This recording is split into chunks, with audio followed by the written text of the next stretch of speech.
It will start recording immediately.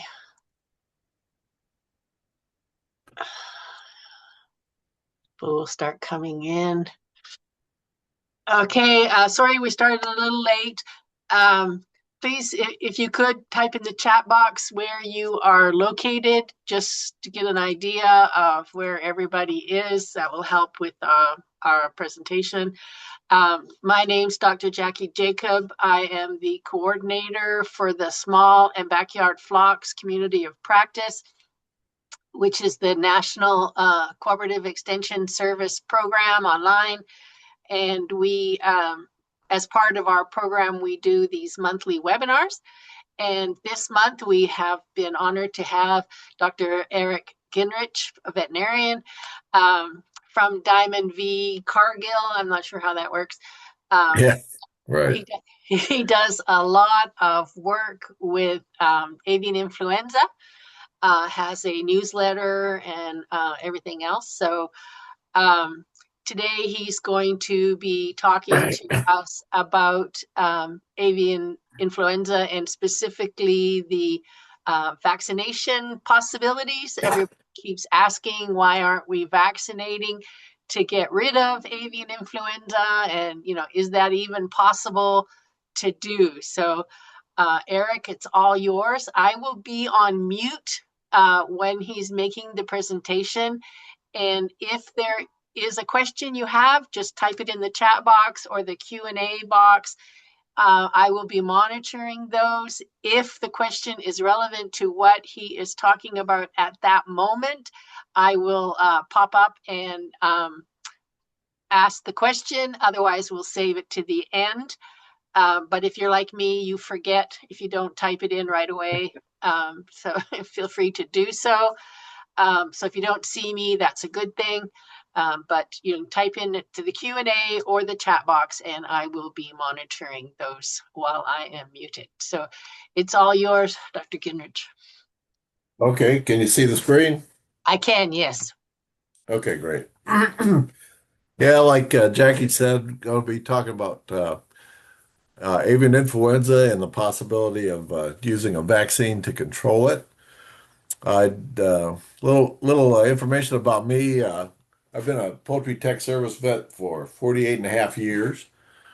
Graduated from Purdue in 1977 from vet school. Work experience was with an integrated poultry company, two diagnostic labs, Arkansas and Pennsylvania.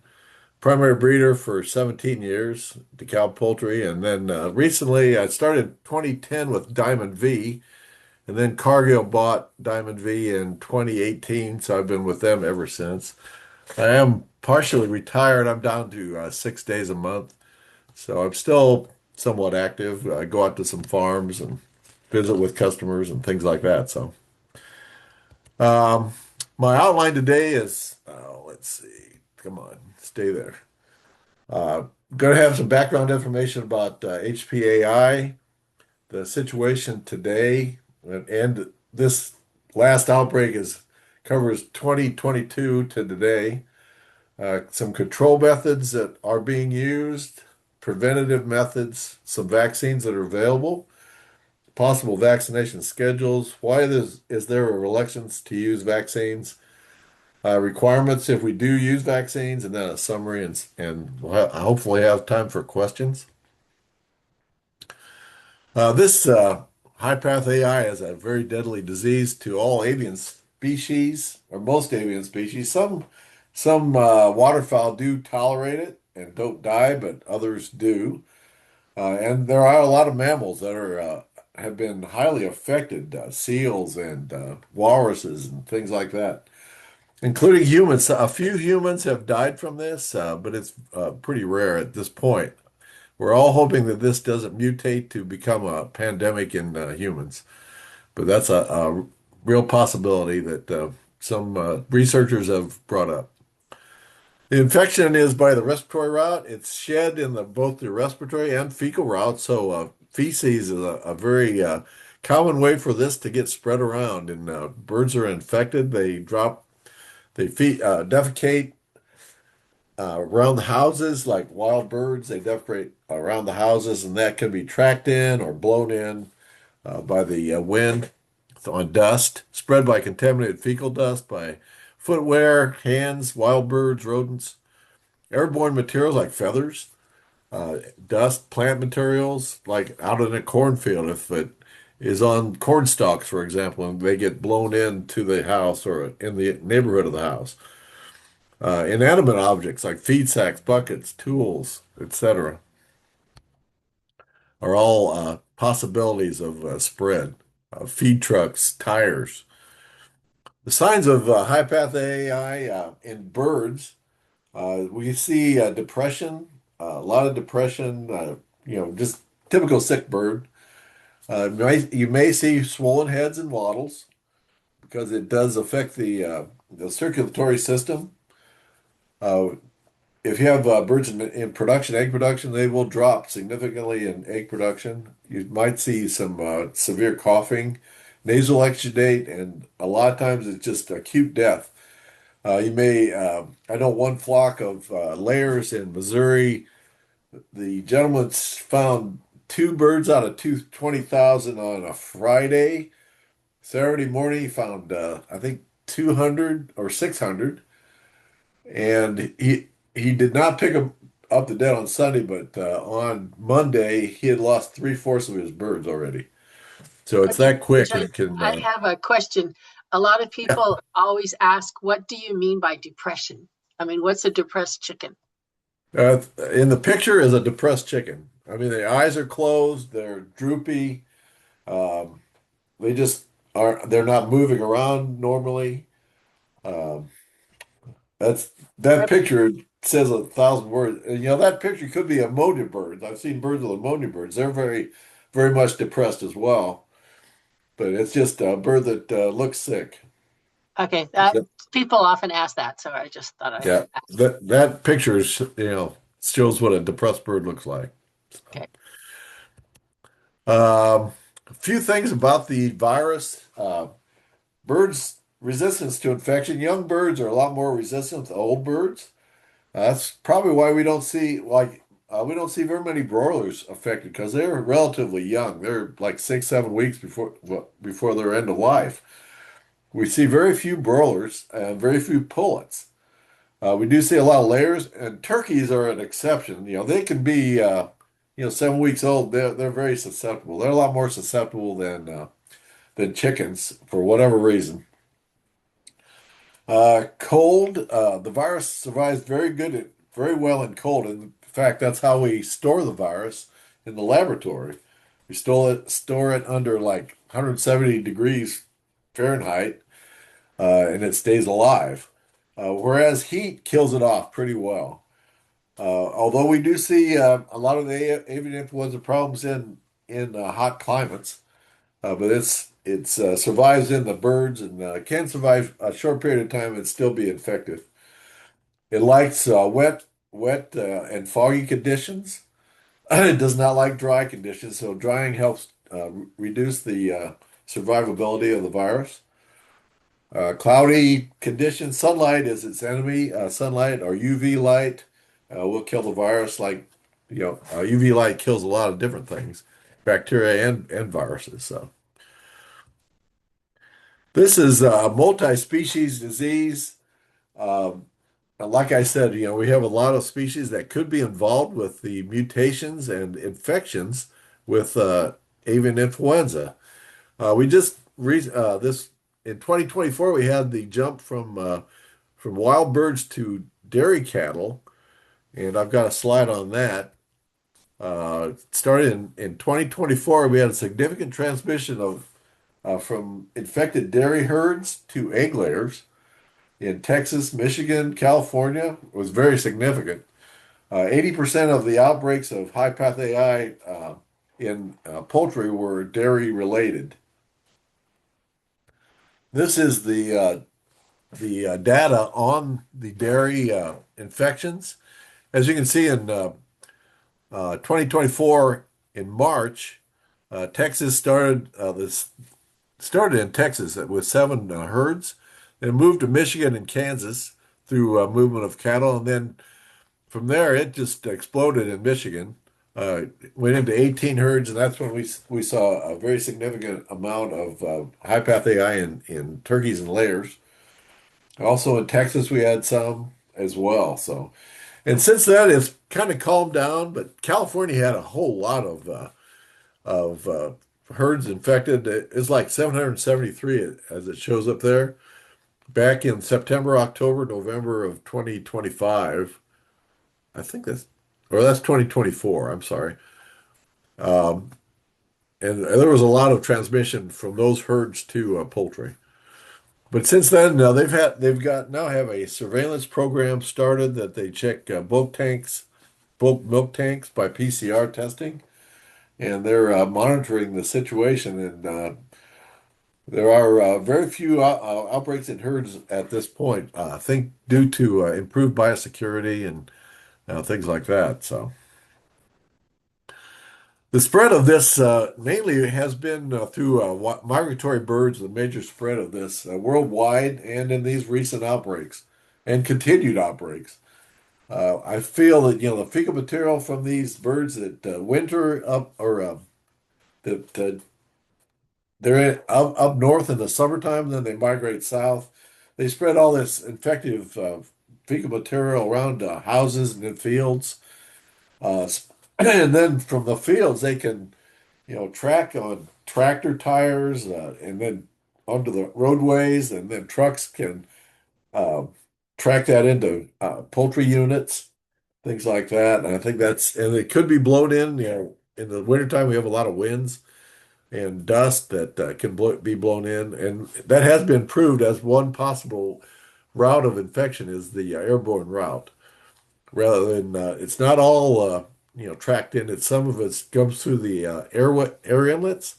We've seen that in many of these large farms that the AI will start at the end of the house where nobody has entered, and it starts at the top tiers of cages or cage-free production. So that's mainly I think the way it's getting spread. Fortunately, uh, or unfortunately for poultry, but fortunately for livestock, like foot and mouth disease or African swine fever, they don't have wild bird component of their spread. It's all, fomites. Whereas we have all these birds flying around that spread it all over the place. And you can see it spread from Asia to from Europe to the U.S. and up and down these flyways. So the present control methods we use now is try to depopulate and dispose of any positive flocks to get them out of the production cycle and eliminate them as a source of virus. If we do have a positive flock, there's surveillance done around that flock uh, to check to see if it's spread to any other flocks in that area. And if they are found to be positive, they will be depopulated. That's how, I don't know what percent of the flocks have been detected that way, but there are significant number of flocks that, they before they even show signs, they come in and take samples, and they may be positive before they even show any mortality, and they have to be depopulated. There is vaccination is done in some countries, mainly countries that do not export. It's mainly countries that are trying to maintain their supply of eggs and poultry meat for their populations. Whereas in the U.S., we can afford to do this, whereas other countries cannot. And that's one reason some countries already vaccinate. This is the USDA response of the surveillance zones that they have. They have a control zone. Um, well, the infected zone is in the red. That gets tested a lot more than the other zones, the control area or the buffer zone and the surveillance zone. But all those zones will have some surveillance done. They will come to your premise and ask to take samples of oral pharyngeal samples, swabs. They swab around the trachea into the coital cleft where the virus likes to live, and they put that in broth and send it to the lab for PCR testing. And it's a very quick test. It's like a 3-hour test that usually is done usually that day or the next day. So it's a very quick test. And then if they're found positive, we have to euthanize and depopulate these flocks. Some of these large complexes, it's a huge task. I know in one complex in Iowa, they did they were able to euthanize 5 million birds in a week and made big compost piles out in the field next door to them. And that's how they dispose of the flocks. Then they have to make sure those compost piles are covered so they don't wild birds don't spread it around. And then they have to turn the compost to let it heat up and kill the virus, and they can't be released uh, for repopulation until all those piles are tested negative. Just to get into what some of the losses we've had recently, this is the losses for 2025 of mostly, these are all commercial flocks. As you can see, we lost, the biggest loser was the commercial layers, mostly in Ohio and Indiana, as you'll see a little later, that we lost 42 million layer flocks, 3 million pullets, only 3.5 million broilers, 3.6 million turkeys, and then you can see the rest. Total losses were 54 million birds, which is a lot of birds, a lot of birds. But by far the most of them are layers. These are the states that were involved. As you can see, Ohio and Indiana back early, about a year ago, we were right in the middle of it.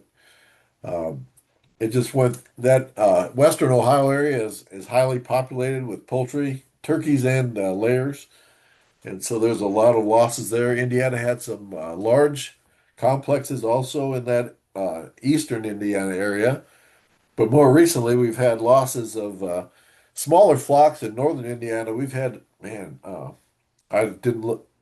I've got it somewhere, but I think we've lost like 70 layer flocks in northern Indiana and duck flocks. As you can see, Arizona had a big outbreak in layer complexes, Missouri as well, Wisconsin. Most all those high states are all layers. North Carolina was mostly turkeys. So you can see there weren't any in Kentucky that I know of. No, there were some backyard flocks, but no commercial flocks. Why layer flocks? The average layer premise that was positive in 2025 was 530,000 birds. The biggest one, I think it was 3 point some million birds. The average turkey premise, on the other hand, is 32,000, which means, these complexes, there's, maybe two, three, four, up to 10. Some complexes they have like 25 houses. So that means there's a lot more traffic going into these layer complexes and other poultry premises. So there's more feed trucks, more feed ingredients if they have a feed mill on site. Egg trucks are going in and out, hauling eggs. There's more employees coming in to service the flocks, more manure removal trucks, service people, just more, and also pull-up movement in and out, and spent fowl layers in and out. So that's basically the reason I think that layers are a lot more involved than the other classes. The percent of the total production in 2025, we lost about 14, little over 14% of our layer flock. So that was very significant. As you remember, last year the egg prices went sky high in early 2025, and that was due to all those losses in Ohio and Indiana. That's a very significant thing. Compared to broilers, we lost very few broilers, 0.04%. There's 9 billion broilers produced in the U.S. in a year, versus we have 200, I think it's 299 million layers.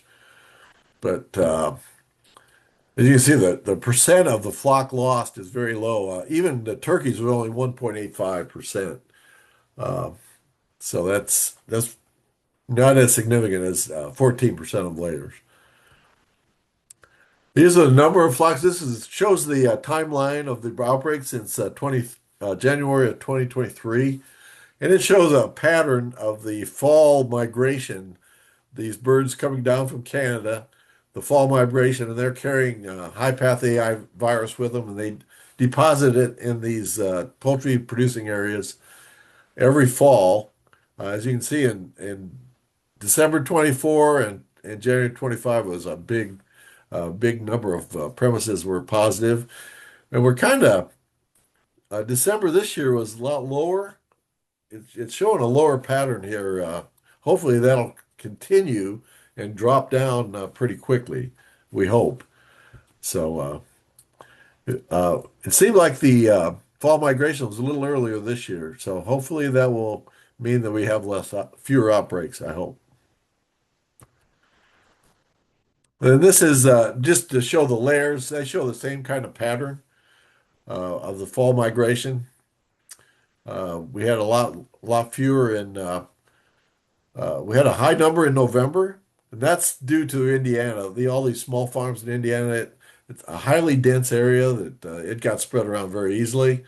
But then in December, it really slowed down a lot compared to years past. So I hope that continues. We can only hope, I guess. These are the losses by year. See, in 2022, we lost a lot of birds too. In 2023, it's slacked off, and then 2024 we rose back again, and then 2025 we had a real big problem. A lot of that, like I said, in 2024 was dairy herds became positive and spread it to a lot of layer flocks and turkey flocks. 2025 was unfortunately got into some very dense poultry operate areas and really devastated them. The percent of the total layer and pullet population losses are very similar, except for 2023. Here's the backyard flocks. They have the same kind of pattern as the commercial flocks. I just looked this up yesterday. They're about 580,000 WOA. WOA stands for World Organizational for Animal Health, non-poultry, which means backyard flocks. 508,000 birds and 748 premises from the start of January 2022 through 2025. Uh, the graph shows the number of premises that they found positive. Again, it follows the same pattern of the fall migration increase in number of flocks, number of premises, I mean. This is took this off the USDA site yesterday. This is so far in January. We're seeing some more flocks premises positive. You see, we have three game bird flock or game bird premises, California and Kansas. Showed up positive. Uh, Quite a few backyard flocks are still going positive in various states. All over the place. We had one commercial turkey flock in North Carolina. Uh, Live bird markets were showing up, a few live bird markets too. Then this morning, or this today, the USDA reported a couple more flocks, another layer flock in northern Indiana, and a pullet flock, a large pullet flock in Kansas. So it's continuing. It's this virus, especially in this cold weather, it stays alive and it's out in the fields, out in the environment. And so we have to do as much as we can to prevent it from getting into our houses. And that brings me to the next section is prevention methods. Preventative measure number one is biosecurity. Number two is C number one. It's highly important that we do a very good job of biosecurity to prevent this from spreading around into our flocks. The other aspect I think is can be done is optimize the flock immune system health, and also if we had vaccination, if that was allowed, that would be a very good preventative method, in my opinion. But we do not at this point have that. Biosecurity is the key to preventing the spread of disease, especially try to keep wild birds away from your your facilities. I know that's a big thing in these commercial operations. They're now using all kinds of techniques, lasers, and one operation uses falcons to try to keep them away. They're using a variety of different means to keep wild birds away from their premises. Now they make sure they have traffic control, uh, hand washing, footwear changing, truck washing as they come into these big complexes, just sorts of things. They have some operations will actually have their employees drive to a off-site facility, take showers and change clothes, and then they transport them by bus to the complex like 3 miles away. They're make sure their feed trucks are clean before they come in, that kind of stuff. Make sure they clean up any feed outside to prevent wild birds being attracted to that. Don't share equipment with other flocks. If you do, you have to clean it and disinfect it pretty appropriately. Danish entries are, I think, a big aspect that can help prevent the spread of avian influenza into a flock. And that means I put a bench here because it gives you a physical means of depicting the line of separation from dirty to clean. And it's helpful. I'm like 74 years old, and it helped me to have a bench to change my footwear. So you sit on the bench on one side, on the dirty side, take your dirty street shoes off, swing over, put on the clean shoes, wash your hand or sanitize your hands. Some operations you put on coveralls and bouffants, maybe disposable gloves, that kind of stuff. So you're trying to clean up as much as possible when you enter the facility before you enter the bird facility. And footwear and hands are all important in my opinion to make sure that that is clean. And I don't like to utilize or rely on sanitation foot baths. I'd rather change the footwear and have dedicated footwear only used in that poultry unit. Optimizing immune health, proper nutrition is very important. If a bird is not receiving the proper nutrition, their immune system is not going to be optimized. And there are a lot of immune system aids out there, prebiotics, probiotics, postbiotics, phytobiotics, and others that a lot of the feed suppliers, I know in feed stores, do add some of these products. The example, one example is the product that we sell. It's called XPC. It's a research-backed immune health product that we have shown it can improve their immune response. And we actually did a trial with low pathogenic AI and showed it could reduce the shed rate of influenza uh, compared to no postbiotic in there. So those are kind of things. Unfortunately, it we I've we've been advocating to supply these products in a small form rather than a 40-pound bag or something, like a pound bag that you could top dress on your small backyard flock feed every day. But so far they haven't done that for us. There are some probiotics out there that you can do that with, and I think those do help the immune system. This is a list of the vaccines right now that are USDA licensed vaccines for avian influenza in the United States. But just because they're licensed doesn't mean we can use them. We have to have uh, approval from USDA before we can use any of these. The most important ones are these the live Merrick's disease vector vaccine with that has the RHVT H5AI.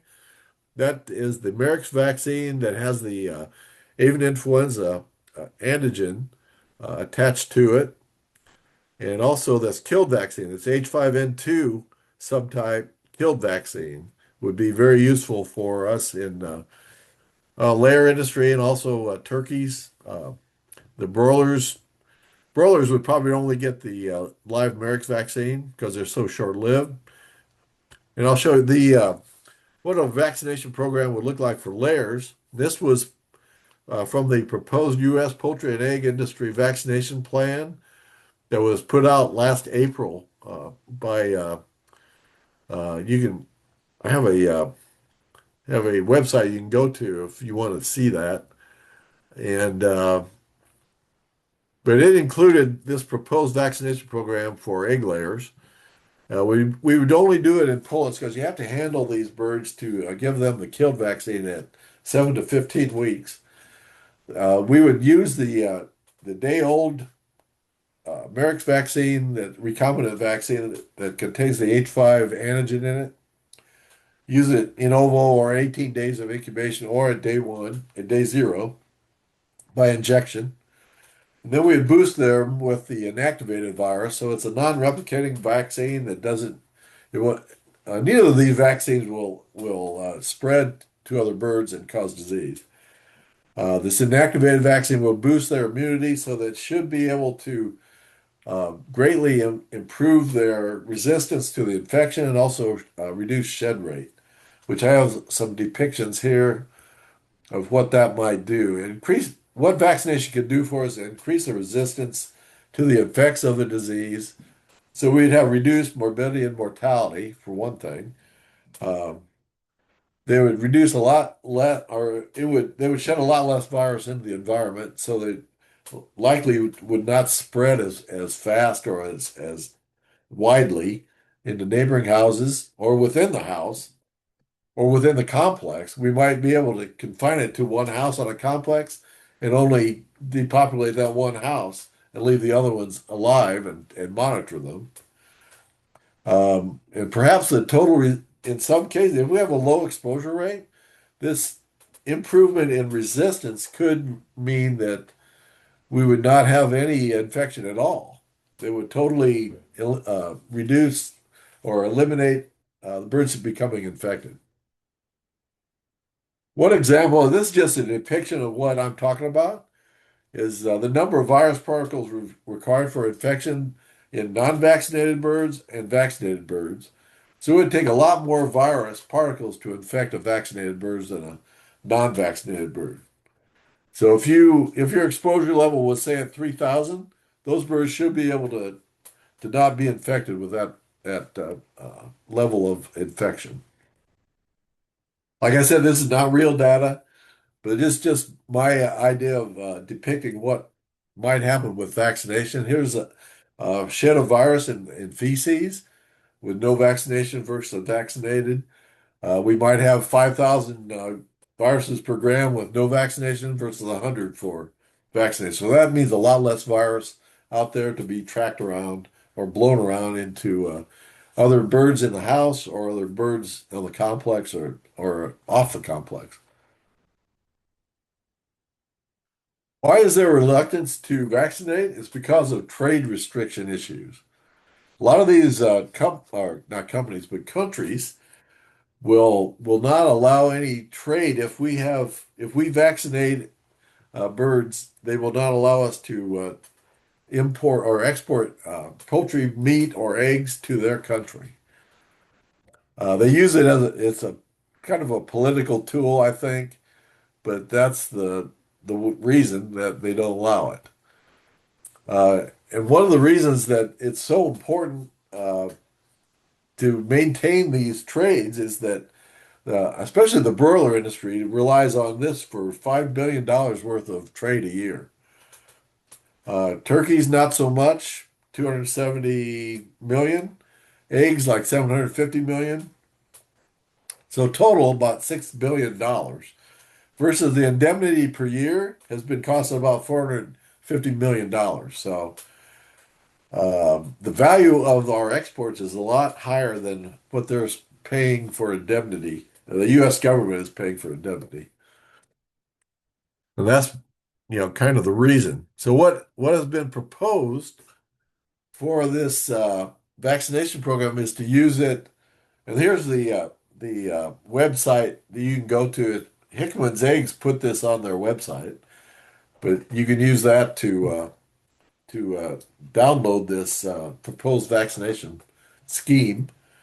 But what they've done, the requirements here would be compartmentalization use or regional use only, and likely only these high egg layer unit areas that, and possibly turkey areas as well.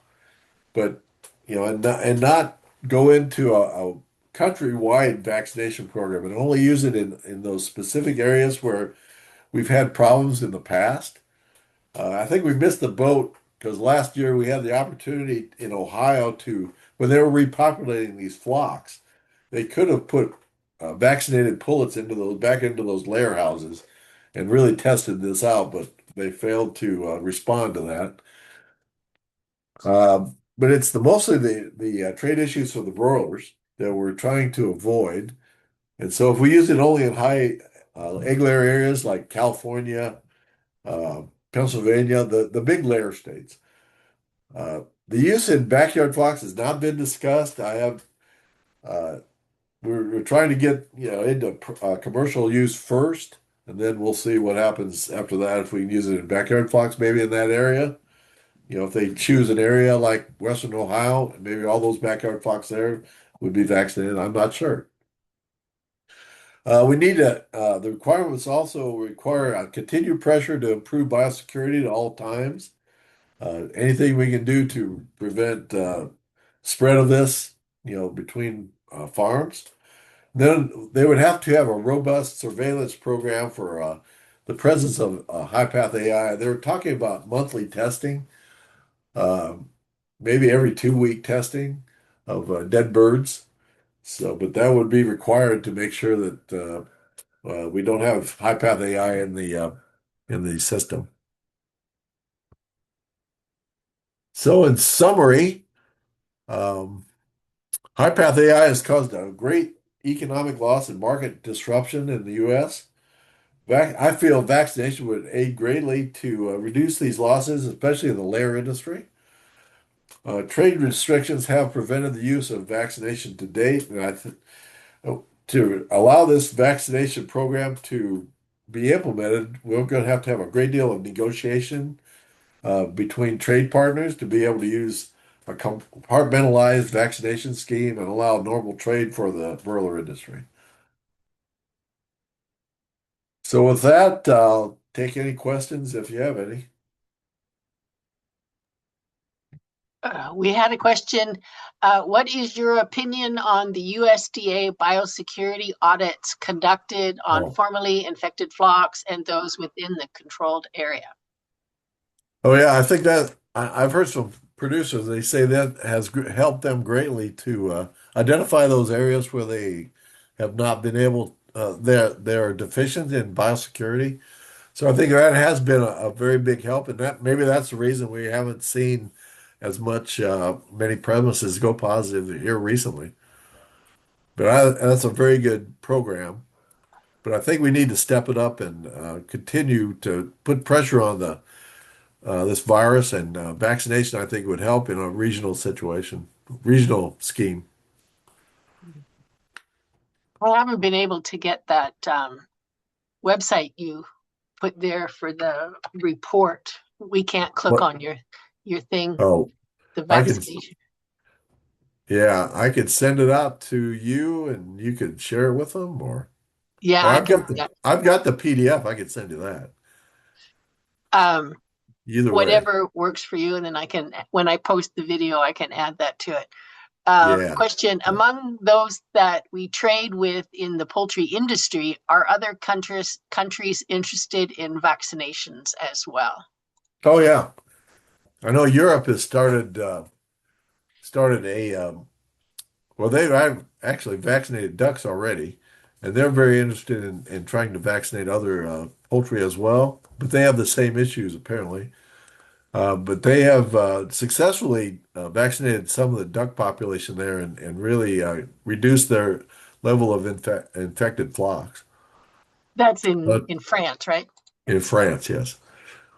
I know Mexico has been vaccinating for years, but they're in the situation where they're not exporting, they're importing, and they're just trying to maintain their food supply for their population. China vaccinates a lot, and Let's see. What about Korea is not. Korea is going through the same deal that we're going through now. They're having a lot of infected flocks. Their egg prices are going up. I'm not sure what they're if they're working toward a vaccination scheme or not. um, why do trade partners oppose vaccination? Well, I, I'm not exactly sure. It's very confusing because I don't think there's ever been any poultry meat or egg associated human infections or transmission to other poultry from them importing our products or any products from where they had the avian influenza. But I think they use it politically, like tariffs. I think they use it to control the trade from these countries.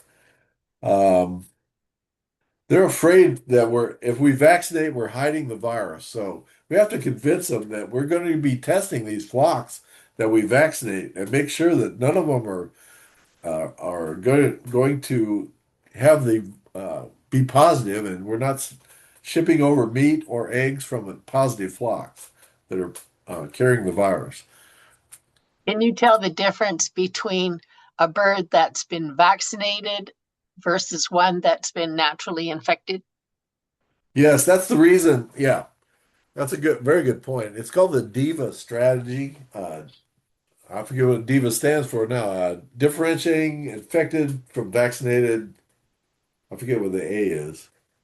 It's a means of using the killed vaccine, as I showed, was H5N2. So they have a serology test for the N2, and they have a serology test for the N1, which is the field virus. And so if they're only positive for N2, that means they're vaccinated. If they're positive for N1, that means they're infected. Oh, I get you. Okay. So What about they the, so they would just do a serology test for N1, I and got you. and the vaccine would not cause that test to be positive. Okay. And what about the fact that the virus mutates all the time? I know that China is Right. constantly having to Yeah. update their vaccines. Um, Right. can be several times a year because of the mutations that occur. Yeah. Just like with the human flu, we have to update that all the time, and that's what the vaccine companies would have to be capable of doing. Now they are working on the mRNA vaccines, which we don't have any of those available to us yet or licensed, but they have the advantage of being very easily updated versus the kill vaccines. It takes a while for them to update those vaccines. Just like our human vaccines, it takes a year to 6 months to 9 months to update those Right, versus mRNA vaccines probably 2 or 3 months. right. So How frequently does the virus mutate? it could be, it could be a month, it could be several years. It's unpredictable. That's the thing Predictable. about avian influenza. It's unpredictable. We don't have any good figures on that. At least I don't. There are some people at USDA or like Dr. David Swain, who used to be at USDA, might have an idea, but I have never asked him that question. Do they have any vaccines for the cows? Not as yet. Um, they talked about that some time ago, and I haven't heard anything recently about that either. Huh. Okay. Yeah, they're just using biosecurity, and that's pretty much it. I know that, it gets really hard with biosecurity when you are pasture raising Oh yeah. poultry. Yes. One of Yeah. the latest commercial backyard flocks in Kentucky was pasture.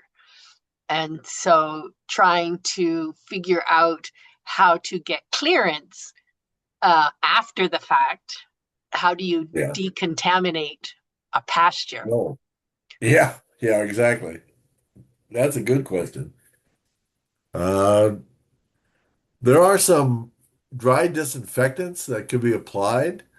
Um, I don't know if you'd want to burn the soil or the topsoil or not. That would do it too. Wouldn't sunshine do it? Sunshine would help, yeah. If you cut it real close, allow the sunshine to penetrate. Uh, time hot weather and time would definitely help. Right. It's not going to go away in cold weather, but once it gets hot, it should. And then you could do drag swabs or something and see if you could And locate test it it. or find it. Yeah, yeah, Um, Somebody is making a statement rather than a question.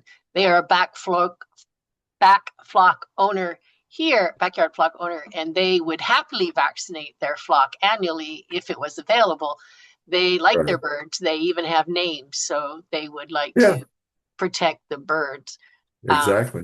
but trying to, one, get approval for the vaccination, and two, get it in Right. small enough numbers for a backyard flock Yeah, yeah, is difficult. yeah, definitely. Most vaccines are difficult Yeah, in small that's right. numbers. I know that's a real problem. And the backyard industry is a huge industry. Yeah.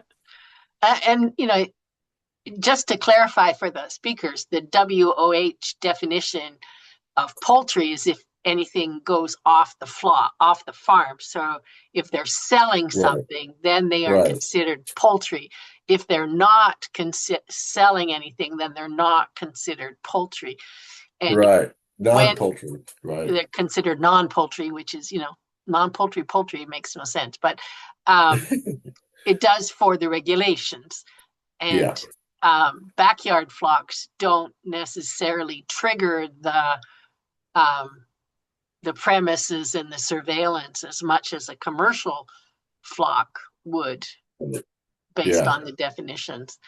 And a lot of the vaccines that are approved, whether even though they're not here, the registered license, would they work for any species? I know that we've had backyard flocks that are multiple species. They have chickens, turkeys, ducks, emus, a variety of different types of birds. Would the Right. vaccine work for all the birds? I think the kill vaccine would. Now, whether or not the recombinant Merrick's vaccine would work, I'm not sure about that. Mm. I know I've that, only had, yeah, that's a very good question. Would that work in turkeys? I don't know. yeah, The because recombinant, turkeys are an issue too for. yeah, that's right. And this proposed vaccination scheme was only for layers. I don't know what the turkey people what they would do exactly. Yeah, I think the duck people were using a recombinant Merrick's vaccine. yeah, because I know that right now the duck flocks are what are Yeah. getting infected right now. They're losing both the meat ducks and the breeders. Yeah, Um, in northern Indiana and some in Pennsylvania. New York had a big flock. They had 100,000 bird flock last a year ago. I know So, that yeah. Canada had a large ostrich flock Oh yeah. Yeah. get infected, and they refused euthanasia. Yeah. I think they finally did I think eventually they euthanize probably them. did, but I think they yeah, eventually did, but yeah, that was a big controversy. Yeah. yeah. I know that there are some controversies with some backyard flocks refusing to Oh yeah. euthanize as well. Oh really? I Yeah. didn't I'll I bet didn't so. Some of I these didn't birds are know it was valuable. an option. Yeah. That's right. Yeah. I didn't think it was an option. I didn't think Um, so either. um, Another comment, lots of backyard flocks do sell eggs, though in small volumes, say 4 to 5 dozen a week. Um, Yeah. in Kentucky, they have to follow egg law, which a Uh, lot of them don't. So most people don't even know that they are um, selling the eggs. They also have to remember that if anybody gets sick from those 4 to 5 dozen eggs a week they sell, they can get sued. oh yeah. Oh So yeah. they have to be careful with that. But yes, Yeah. many do, or they give them away to family or friends. Yeah. Which Yeah. again, if you make anybody sick, you could um, get sued. Even Oh family will yeah. sue if they get sick. So Yeah. Yeah. That's a big problem. yeah. So That's make where, sure that if you are probiotics could selling help. from backyard flocks, that you are following the egg laws in your state, um, Right. which usually requires refrigeration. So a Yeah. lot of I know. backyard flock owners don't wash eggs properly, if they wash them at all, and they don't Right. refrigerate. And if you're going to be selling them and salmonella can be an issue, then make sure you properly wash, which means with warmer water, not cold water, Yeah. and Yeah. that you refrigerate immediately. So Yeah. there are legitimate reasons for that. Um, Yeah. That's exactly right. Especially the refrigeration, because when I was a kid, eggs were considered sterile. Um, but now with Salmonella enteritidis being Right. possible inside the eggs, even if Yeah. you wash or not, doesn't make any difference. It's Yeah. important. That's what, been 20 years now that that's been an issue. Oh, well, it started in the Longer. 1990s, Yeah. So 1989 actually. So it's about 40 years. yeah. So well, your Yeah. grandmother And might not have refrigerated eggs. Sure do need to right. now. Oh yeah. Yeah. And the chickens don't show any signs of being ill. Yeah, no, perfectly So you healthy. can't tell. You can't tell unless you test. Right. Okay, well, thank you Lovely. very much, Eric. I Yeah, I appreciate hope you that jumping was. on and talking about it. If anybody has any last minute questions, now's your chance. Otherwise, we will shut it down and wait for next month's webinar, which I'm still organizing, but it will be on a new bedding material instead of the shavings or straw. So uh, Okay. I will send you my presentation and I the found link. the report, and I did put a link in the chat so Oh, okay. that Great. people can access it there. So I got that. So Okay. Excellent. okay, thank you very much. Bye bye, You everybody. bet. Stop my recording. Okay.